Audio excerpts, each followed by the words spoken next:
ಆತ್ಮೀಯ ವಿದ್ಯಾರ್ಥಿಗಳೇ, ಸಮಾಜಶಾಸ್ತ್ರ ತರಗತಿಗೆ ತಮ್ಮನ್ನು ಸ್ವಾಗತ ಕೋರುತ್ತಾ ಎರಡನೆಯ ಘಟಕವಾಗಿರುವಂಥ ಹರ್ಬರ್ಟ್ ಸ್ಪೆನ್ಸರರ ವಿಚಾರಗಳ ಕುರಿತು ಚರ್ಚಿಸ್ತಾ ಇದ್ದೀವಿ. ಈ ಮೊದಲಿನ ಅವಧಿಯಲ್ಲಿ ಹರ್ಬರ್ಟ್ ಸ್ಪೆನ್ಸರರ ಜೀವನ ಚರಿತ್ರೆಯ ಕುರಿತು ತಿಳಿದುಕೊಂಡಿದ್ದೇವೆ. ಇವತ್ತಿನ ಅವಧಿಯಲ್ಲಿ ಅವರ ಮೊದಲ ಸಿದ್ಧಾಂತ ಅಥವಾ ವಿಚಾರವಾಗಿರುವಂತಹ ಸಾಮಾಜಿಕ ವಿಕಾಸವಾದದ ಕುರಿತು ಚರ್ಚಿಸೋಣ. Dear students, welcome to Sociology. We are discussing about Herbert Spencer. In the last class, already we discussed the life sketch of Herbert Spencer. Today we will discuss his first theory of social evolution or Darwinism. ಪ್ರಾಸ್ತಾವಿಕವಾಗಿ Herbert ಸ್ಪೆನ್ಸರರ ಸಾಮಾಜಿಕ ವಿಕಾಸವಾದ ಅಥವಾ ಸಾಮಾಜಿಕ ಡಾರ್ವಿನ್ವಾದದ ಕುರಿತು ನೋಡೋದಾದರೆ, Herbert ಸ್ಪೆನ್ಸರರ ಎಲ್ಲ ಸಿದ್ಧಾಂತಗಳಿಗೆ ಈ ಸಾಮಾಜಿಕ ವಿಕಾಸವಾದ ಸಿದ್ಧಾಂತವು ಆಧಾರವಾಗಿದೆ. ಸಮಾಜಶಾಸ್ತ್ರದ ದ್ವಿತೀಯ ಸಂಸ್ಥಾಪಕರಾದ ಸ್ಪೆನ್ಸರರು ವಿಕಾಸವಾದ ಸಿದ್ಧಾಂತದ ನೆರವಿನಿಂದಲೇ ಸಾಮಾಜಿಕ ರಚನೆ ಮತ್ತು ಸಂಸ್ಥೆಗಳಲ್ಲಿನ ವಿಕಾಸವಾದಿ ಪರಿವರ್ತನೆಗಳನ್ನು ಅಧ್ಯಯನ ಮಾಡುವುದರತ್ತ ಗಮನ ಹರಿಸಿದರು. ಸ್ಪೆನ್ಸರ್ ವಿಕಾಸವಾದಿ ತತ್ವಕ್ಕೆ ಮಹತ್ವ ನೀಡಿದ್ದರಿಂದಲೇ ಇವರನ್ನು ನಾವು ವಿಕಾಸವಾದಿ ಚಿಂತಕರು ಅಂತ ಕರೆಯಲಾಗುತ್ತದೆ. Students, Herbert Spencer theory of evolution is based to all his theories. He was the second founding father of sociology. Spencer studied the evolutionary changes in the social structure and institutions with the help of this evolution theory. He gave most importance to the principle of evolution, so we called him as a evolutionary thinker. ವಿಕಾಸವಾದ ಅಥವಾ ವಿಕಾಸ ಎಂದರೇನು ಅಂತ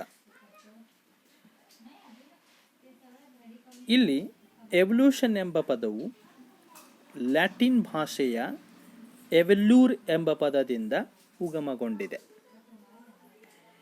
ಎವೆಲ್ಯೂರ್ ಎಂದರೆ ಬೆಳೆ ಅಥವಾ ಪದರು ಬಿಚ್ಚಿಕೊಳ್ಳು ಅನ್ನುವಂಥ ಅರ್ಥವನ್ನು ನೀಡ್ತದೆ. ಇಲ್ಲಿ ನಿಧಾನ ನಿರಂತರಗತವಾಗಿರುವಂಥ ಬೆಳವಣಿಗೆಯನ್ನು ಅಥವಾ ಪದರು ಬೆಚ್ಚಿಕೊಳ್ಳುವಿಕೆಯನ್ನು, ಉದಾಹರಣೆಗೆ ಹೂವು ಹೇಗೆ ನಿಧಾನವಾಗಿ ಅರಳುತ್ತದೆ ಅಥವಾ ಪದರು ಬಿಚ್ಚಿಕೊಳ್ತದೆ, ಆ ಅರ್ಥದಲ್ಲಿ ಈ ವಿಕಾಸ ಅಥವಾ ಎವಲ್ಯೂಷನ್ ಎಂಬ ಪದವನ್ನು ಬಳಸಿಕೊಳ್ಳಲಾಗಿದೆ. ಒಂದು ರಚನೆಯಲ್ಲಿ ಉಂಟಾಗುವ ನಿಧಾನ ಮತ್ತು ನಿರಂತರ ಪರಿವರ್ತನೆ ಅಥವಾ ಬೆಳವಣಿಗೆಯನ್ನು ನಾವು ವಿಕಾಸ ಎನ್ನುತ್ತೇವೆ. ಯಾವುದೇ ಪ್ರಕಾರದ ರಚನೆಯಲ್ಲಿ ಒಂದು ರೀತಿ ನಿಧಾನಗತಿಯಲ್ಲಿ ಮತ್ತು ನಿರಂತರವಾಗಿ ಆಗುವಂಥ ಪರಿವರ್ತನೆಗಳು, ಬೆಳವಣಿಗೆಗಳನ್ನು ಒಟ್ಟಾರೆ ಸೇರಿಸಿ ಅದನ್ನು ವಿಕಾಸ ಅಂತ ಅರ್ಥದಲ್ಲಿ ಕರೆಯಲಾಗುತ್ತದೆ. ಹರ್ಬರ್ಟ್ ಸ್ಪೆನ್ಸರರ ಪ್ರಕಾರ ಅನಿರ್ದಿಷ್ಟದಿಂದ ನಿರ್ದಿಷ್ಟದೆಡೆಗೆ ಮತ್ತು ಅಸಂಗತ ಸಮೈಕ್ಯದಿಂದ ವೈವಿಧ್ಯತೆಯೆಡೆಗೆ ಉಂಟಾಗುವ ಪರಿವರ್ತನೆಯನ್ನು ವಿಕಾಸ ಎಂದಿದ್ದಾರೆ. ಸ್ಪೆನ್ಸರರ ಪ್ರಕಾರ ಸ್ಪಷ್ಟತೆ ಇಲ್ಲದೆ ಇರುವ ಕಡೆಯಿಂದ ಸ್ಪಷ್ಟತೆಯ ಕಡೆಗೆ, ಅನಿರ್ದಿಷ್ಟತೆಯಿಂದ ನಿರ್ದಿಷ್ಟತೆಯೆಡೆಗೆ ಸಾಗುವಂಥ ಒಂದು ಪ್ರಕ್ರಿಯೆಯನ್ನು ವಿಕಾಸ ಅಂತ ಕರೀತಾರೆ. ಅಸಂಗತ ಸಮೈಕ್ಯತೆಯಿಂದ ಏಕತೆಯಿಂದ ವಿವಿಧತೆಯೆಡೆಗೆ ಸಾಗುವಂಥ ಪರಿವರ್ತನೆಗಳನ್ನು ವಿಕಾಸ ಎನ್ನುವಂಥ ಅರ್ಥದಲ್ಲಿ ಹರ್ಬರ್ಟ್ ಸ್ಪೆನ್ಸರ್ ಅವರು ಕರೀತಾರೆ. What is evolution and how the term evolution derived? The term or word evolution derived from Latin word evolure. Here evolure means to develop. The development and the process of slow and continuous process is called evolution. Simply, evolution means which changes takes place continuously and slowly in a structure is called evolution. Any type of structure there is a process takes place continuously and slowly, what the changes takes place in this process is called evolution. Herbert Spencer defined in his views, which changes takes place from in particular to particular and uniformity to diversity is called evolution. So according to him, in the process of change where there is no particular, but after the continuous slow and continuous process there are some changes, alternations takes place and they reach to particular, and in beginning which is uniformity, which is unite, in the end it reach to diversity with the help of changes is called evolution. ಸ್ಪೆನ್ಸರರು ತಮ್ಮ first principal ಎಂಬ ಕೃತಿಯಲ್ಲಿ ಸಾರ್ವತ್ರಿಕವಾಗಿ ವಿಕಾಸದ ಕುರಿತು ವಿಚಾರವನ್ನು ಪ್ರಸ್ತಾಪಿಸ್ತಾರೆ. Herbert ಸ್ಪೆನ್ಸರರು ಈ ವಿಕಾಸವಾದದ ಕುರಿತು ಒಂದು ವಿಚಾರಗಳನ್ನು ತಮ್ಮ ಶ್ರೇಷ್ಠ ಕೃತಿಯಾಗಿರುವಂಥ ಫಸ್ಟ್ ಪ್ರಿನ್ಸಿಪಲ್ ಎನ್ನುವುದರಲ್ಲಿ ಆ ವಿಕಾಸದ ಕುರಿತು ಸಾರ್ವತ್ರಿಕವಾಗಿರುವಂಥ ತಮ್ಮೆಲ್ಲ ವಿಚಾರಗಳನ್ನು ಪ್ರಸ್ತಾಪಿಸಿದ್ದಾರೆ. Herbert Spencer suggested his thought about universal evolution in his famous book First Principle. Is the most important contribution to sociology, that is the first principle. In the book First Principle he talk about universal evolution. Herbert ಸ್ಪೆನ್ಸರರ ಪ್ರಕಾರ ವಿಶ್ವದ ಎಲ್ಲ ವಸ್ತು ಮತ್ತು ವಿದ್ಯಮಾನಗಳು ಅಂತಿಮವಾಗಿ ವಿಕಾಸದ ನಿಯಮಗಳಿಗನುಗುಣವಾಗಿ ನಡೆಯುತ್ತವೆ. ವಿಕಾಸಕ್ಕೆ ಸಂಬಂಧಪಟ್ಟ ಹಾಗೆ ಸ್ಪೆನ್ಸರರು ಒಂದು ಮಾತನ್ನು ಸ್ಪಷ್ಟಪಡಿಸ್ತಾರೆ. ಜಗತ್ತಿನಲ್ಲಿರುವಂಥ ಎಲ್ಲ ವಸ್ತುಗಳು ಹಾಗೆ ವಿದ್ಯಮಾನಗಳು, ಘಟನೆಗಳು ಅಂತಿಮವಾಗಿ ಈ ಒಂದು ವಿಕಾಸದ ತತ್ವಗಳಿಗೆ ಅಥವಾ ವಿಕಾಸದ ನಿಯಮಗಳಿಗೆ ಅನುಗುಣವಾಗಿಯೇ ಏರ್ಪಡುತ್ತವೆ ಅಂತ. ಯಾವುದೇ ವಸ್ತು ಅಥವಾ ವಿದ್ಯಮಾನ ಘಟನೆ ನಿಧಾನವಾಗಿ ನಿರಂತರವಾಗಿ ಕೆಲವೊಂದು ನಿಯಮಗಳಿಗೆ ಅನುಗುಣವಾಗಿ ಏರ್ಪಟ್ಟೆ ಅದು ಪರಿವರ್ತನೆಗೆ ಒಳಪಡುತ್ತದೆ ಅಥವಾ ವಿಕಸನಕ್ಕೆ ಒಳಪಡುತ್ತದೆ ಅನ್ನುವಂಥದ್ದು ಹರ್ಬರ್ಟ್ ಸ್ಪೆನ್ಸರನ ವಿಚಾರ. According to Herbert Spencer, finally all the things and issues of the world moves as for norms of evolution or as for the principle of evolution.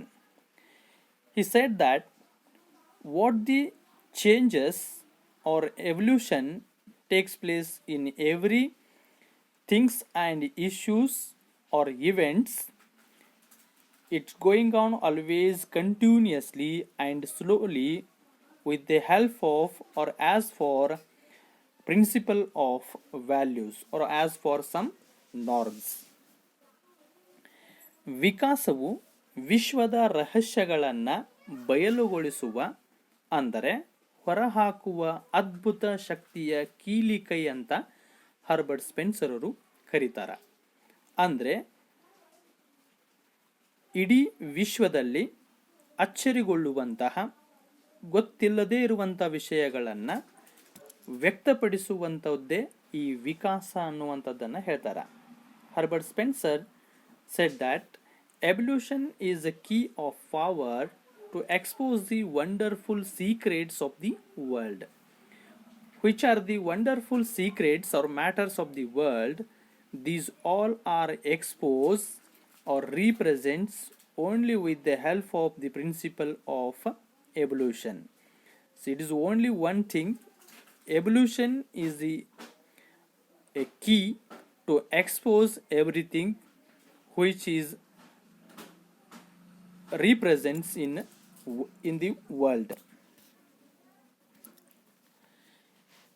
ಈ ಥರ ಹರ್ಬರ್ಟ್ ಸ್ಪೆನ್ಸರರು ಒಂದು ಸಾಮಾಜಿಕ ವಿಕಾಸವಾದ ಸಿದ್ಧಾಂತವನ್ನು ನೀಡಲಿಕ್ಕೆ ಅವನ ಮೇಲೆ ಪ್ರಭಾವ ಬೀರಿರುವಂಥ ವಿದ್ವಾಂಸರರು ಯಾರು ಅಂತ, ಯಾರ ವಿಚಾರಗಳಿಗೆ ಒಳಪಟ್ಟು ಹರ್ಬರ್ಟ್ ಸ್ಪೆನ್ಸರ್ ಇಂಥ ಒಂದು ಸಿದ್ಧಾಂತವನ್ನು ಕೊಡ್ತಾನೆ. ಸೊ ಈ ಒಂದು ವಿಚಾರಕ್ಕೆ ಸಂಬಂಧಪಟ್ಟ ಹಾಗೆ ಮೊದಲ ಪ್ರಭಾವ ಬೀರಿದವನು ಒಬ್ಬ ಶ್ರೇಷ್ಠ ಭೂವಿಜ್ಞಾನಿ ಲಯರ್ ಅಂತ. ಲಯರು ಬರೆದಿರುವಂಥ ದಿ ಪ್ರಿನ್ಸಿಪಲ್ಸ್ ಆಫ್ ಜಿಯೋಲಜಿ ಎಂಬ ಕೃತಿಯನ್ನು ಓದಿದ ನಂತರ ಹರ್ಬರ್ಟ್ ಸ್ಪೆನ್ಸರನಿಗೆ ವಿಕಾಸದ ಬಗ್ಗೆ ಒಂದು ಪರಿಕಲ್ಪನೆ ಮೂಡುತ್ತದೆ. ತದನಂತರ ಇವರ ಮೇಲೆ ಈ ಸಿದ್ಧಾಂತವನ್ನು ನೀಡಲಿಕ್ಕೆ ಪ್ರಭಾವ ಬೀರಿದವರು ಲ್ಯಾಮಾರ್ಕ್ ಅನ್ನುವರು. ಲ್ಯಾಮಾರ್ಕರು ಪ್ರತಿಪಾದಿಸಿದಂತಹ ಆನುವಂಶೀಯತೆಯ ತಂತ್ರಗಳು ಅಥವಾ ಆನುವಂಶೀಯತೆಯ ವಿಚಾರ ಅದು ವಿಕಾಸವಾದ ಸಿದ್ಧಾಂತವನ್ನು ನೀಡಲಿಕ್ಕೆ ಕಾರಣ ಆಗಿರುವಂಥದ್ದು.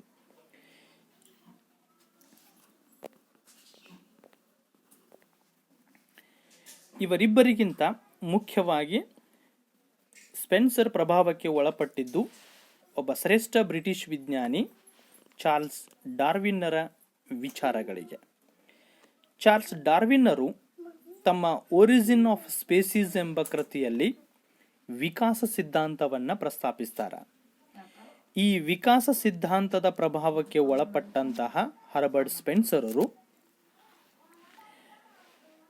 ಜೀವಿಯು ವಿಕಸನ ಹೊಂದಿದಂತೆ ಸಮಾಜವು ವಿಕಸನ ಹೊಂದುತ್ತದೆ ಎನ್ನುವಂಥ ಆಧಾರವನ್ನಿಟ್ಟುಕೊಂಡು ಆ ವಿಚಾರಗಳನ್ನೇ ಆಧಾರವಾಗಿ ತೆಗೆದುಕೊಂಡು ಜೀವ ವಿಕಾಸವಾದ ಸಿದ್ಧಾಂತವನ್ನೇ ಸಾಮಾಜಿಕ ವಿಕಾಸವಾದ ಸಿದ್ಧಾಂತವನ್ನಾಗಿ ಪ್ರತಿಪಾದಿಸ್ತಾನೆ. ಅಂದರೆ ಹರ್ಬರ್ಟ್ ಸ್ಪೆನ್ಸರರು ಜೀವಶಾಸ್ತ್ರದಿಂದ ಸಮಾಜಶಾಸ್ತ್ರಕ್ಕೆ ಈ ಒಂದು ಪರಿಕಲ್ಪನೆಯನ್ನು ನೀಡುವಂಥ ಪ್ರಯತ್ನವನ್ನು ಮಾಡ್ತಾರೆ. ಹರ್ಬರ್ಟ್ ಸ್ಪೆನ್ಸರರ ಈ ಸಿದ್ಧಾಂತ ಮಾನವ ವಿಕಾಸ, ಸಾಮಾಜಿಕ ವಿಕಾಸ ಮತ್ತು ನೈಸರ್ಗಿಕ ವಿಕಾಸದ ಬಹಳಷ್ಟು ವಿಷಯಗಳನ್ನು ಸಮರ್ಥವಾಗಿ ವಿವರಿಸುತ್ತದೆ. ಹರ್ಬರ್ಟ್ ಸ್ಪೆನ್ಸರು ಪ್ರಸ್ತಾಪಿಸಿರುವಂಥ ಸಾಮಾಜಿಕ ವಿಕಾಸವಾದ ಸಿದ್ಧಾಂತದಲ್ಲಿ ನಾವು ಮಾನವನ ವಿಕಾಸನ ಹೇಗೆ ಆಗ್ಯದ ಅನ್ನೋದು ಗೊತ್ತಾಗ್ತದೆ, ಸಮಾಜ ಹೇಗೆ ಹಂತ ಹಂತವಾಗಿ ವಿಕಸನ ಆಗ್ಯದ ಅನ್ನೋದು ಗೊತ್ತಾಗ್ತದೆ, ಇದರ ಜೊತೆಗೆ ನಿಸರ್ಗದ ವಿಕಸನವೂ ಕೂಡ ಅರಿವಾಗುತ್ತದೆ. ಹೀಗೆ ಈ ಮೂರು ಪರಿಕಲ್ಪನೆಗಳನ್ನು ಒಂದೇ ಸಿದ್ಧಾಂತದಡಿಯಲ್ಲಿ ಪರಿಚಯಿಸುವಂಥ ಕೆಲಸವನ್ನು ಹರ್ಬರ್ಟ್ ಸ್ಪೆನ್ಸರರು ಮಾಡ್ತಾರೆ. Herbert Spencer influence by other scholars to give on most important contribution or theory of evolution to sociology. The first influence by Layer, his famous book, The Principles of Geology. When Spencer read this book, The Principle of Geology, he started to think about the concept of evolution. Later on, Lamarck also impressed Herbert Spencer. His heredity concept or thoughts always impress the Herbert Spencer. Not only the both persons, the another one most person, a British scientist, Charles Darwin. His famous book Origin of Species, and in this book, the Charles Darwin introduced the evolutionary theory is mainly impressed the Herbert Spencer to think about social evolution or about evolution.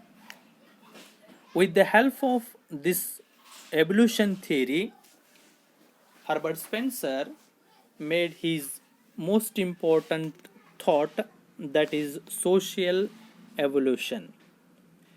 Spencer, in his theory, he dominantly explained about human evolution, social evolution, and natural evolution. In this theory, he mainly highlight on three aspects: how human evolution continues from by stage, and how the social evolution takes place slowly and gradually. Even not only human and social evolution, natural evolution also, how it takes place gradually. These all aspects we know with the help of social evolution theory. Yes, students, remaining concept related to the social evolution theory we will discuss in the next class. Thank you.